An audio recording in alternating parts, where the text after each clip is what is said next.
so while my beans are boiling, I am going to take my sourdough dough out of the refrigerator. It has been doing what is referred to as a long cold rise. I put it in yesterday, I guess about, I don't know what, Tori, what time did I put that in there? I don't know, around 1 maybe? Yeah, I don't know, about 1. about 1.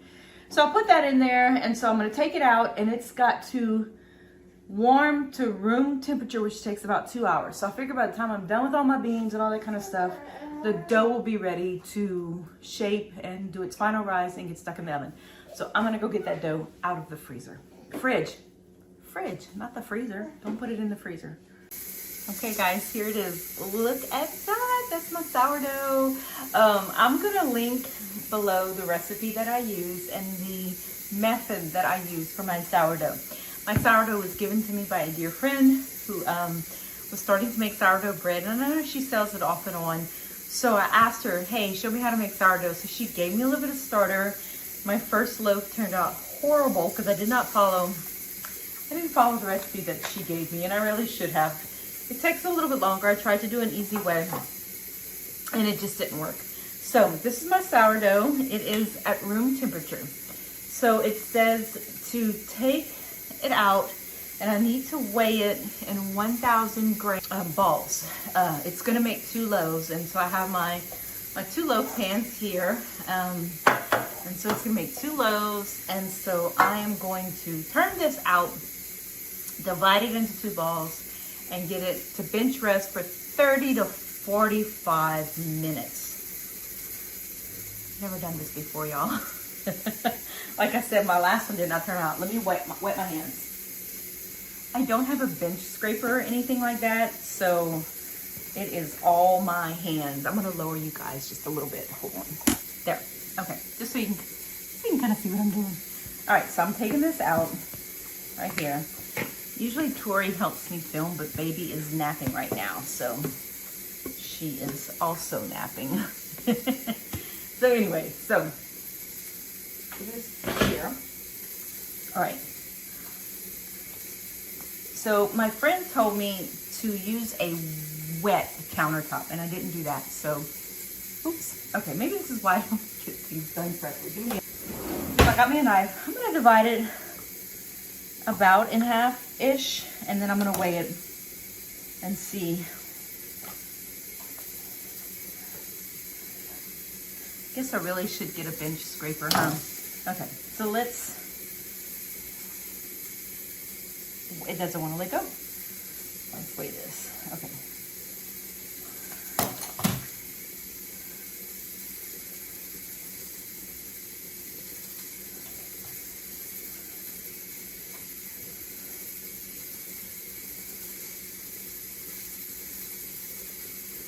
Okay. So this one's a little bit bigger. So we're gonna go ahead and weigh this one.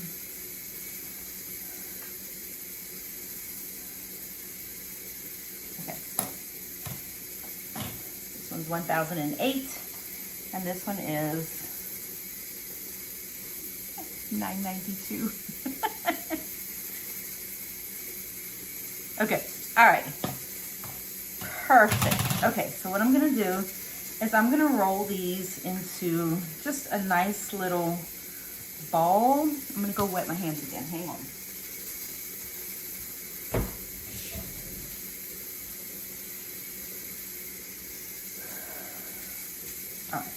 All right, so I'm going to see if I can get these into a decent ball shape. I am not a professional sourdough maker, so my method is not going, this is not to show you how to do it because I really don't know what I'm doing. This is just to show you that I'm doing it. So I'm gonna get these nicely folded. You know, she was doing these really neat things with her hands. I can't do that. So here's my sourdough. Okay.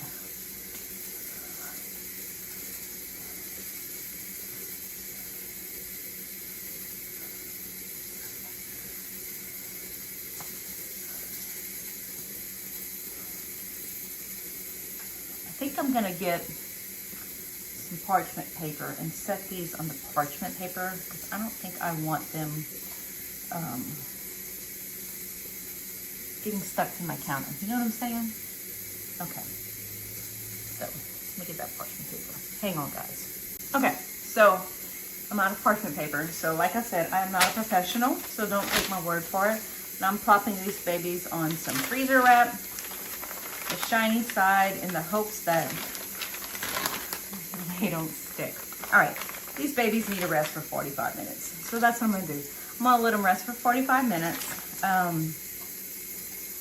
That's gonna be ready in 43, but I don't need to take them out for a while. So this is gonna rest for 45 minutes and I will get back to you as soon as that's done. Okay, so my canner ended.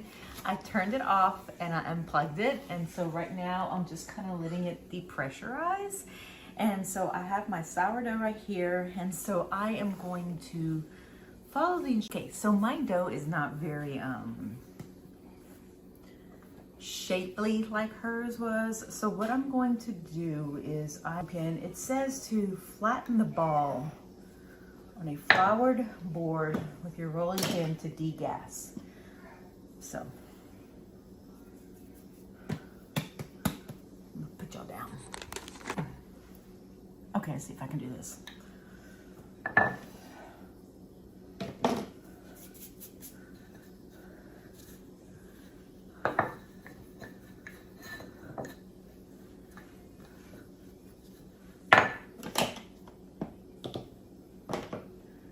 I'm not too worried about adding too much flour because it is awfully sticky. So hopefully this will help it. So I'm just gonna roll it out. It says, flatten the ball on a flour board with your rolling pin to degas. She says this may take several passes. I guess what you're trying to do is just get rid of all those little bubbles. I am making loaf bread, so that's why. If you were making an artisan bread, you wouldn't do this. At least I don't think.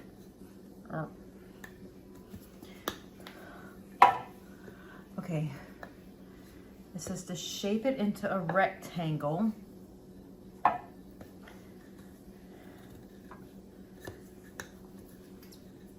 Ooh, I still hear bubbles coming out. I wish you could hear it. I don't know, maybe you can, but it sounds funny. Okay. Okay.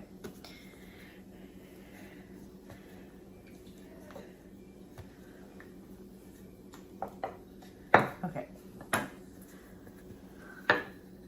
So it's in a rectangle, and then it says to spritz with water. I need to get a spritzer for my kitchen. My friend who does this says she has a little spray bottle in her kitchen. Okay, it says, bring the long edges to the center and form a closed seam. Okay. Fold the two front corners to the middle seam. So, I don't think you can see it, but no, you can't see it. Hold on. Okay, you're basically doing this. Middle seam, roll the dough tightly, tucking as you go to avoid air pockets.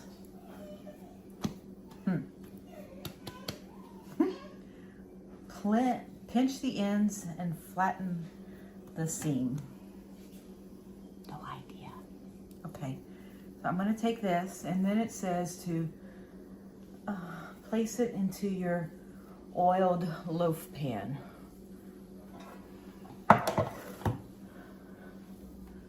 I'm gonna do the second one and I'll show you after. Okay, so my second one looks a little better.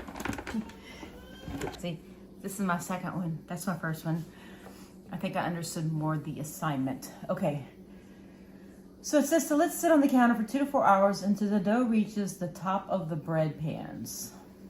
It says for best oven spring, chilled 2 hours in the fridge covered. I'm not gonna do that. I'm just gonna let them sit 2 to 4 hours on the counter. And then I'll be right back with you guys. Okay, so my bread has been rising for 2 hours. I have my oven preheating to 400 degrees with a pan of water down at the bottom. I didn't have a big enough pan, so I put 3 little tiny cake pans. Hopefully that will be enough. So it says preheat your oven and put your loaves in. And I think this is the one that I was worried about. It was a little shaggy, a little wet, and then this was the one that I thought looked decent. Now it says to score the top. I don't have one of those fancy scorer things. So I'm just going to use this knife. It says to preheat the oven, get the loaves and score them deeply. Like I said, I don't have one of these knives, so I'm just going to, you know, hope it does what it's supposed to do. I have the I have baby with me, so we'll see how this goes. Oh, that one. Ooh, this one scored pretty. Ooh, okay. Okay, so my oven's at 400 degrees, and you will see my pans right there with the water in them. So I'm going to stick my bread in the oven and set my timer for 15 minutes.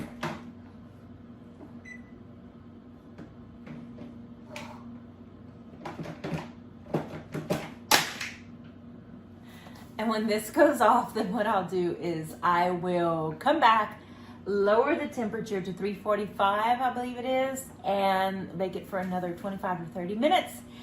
And I will see you when I take the bread out of the oven. And there is my little helper. Y'all see her?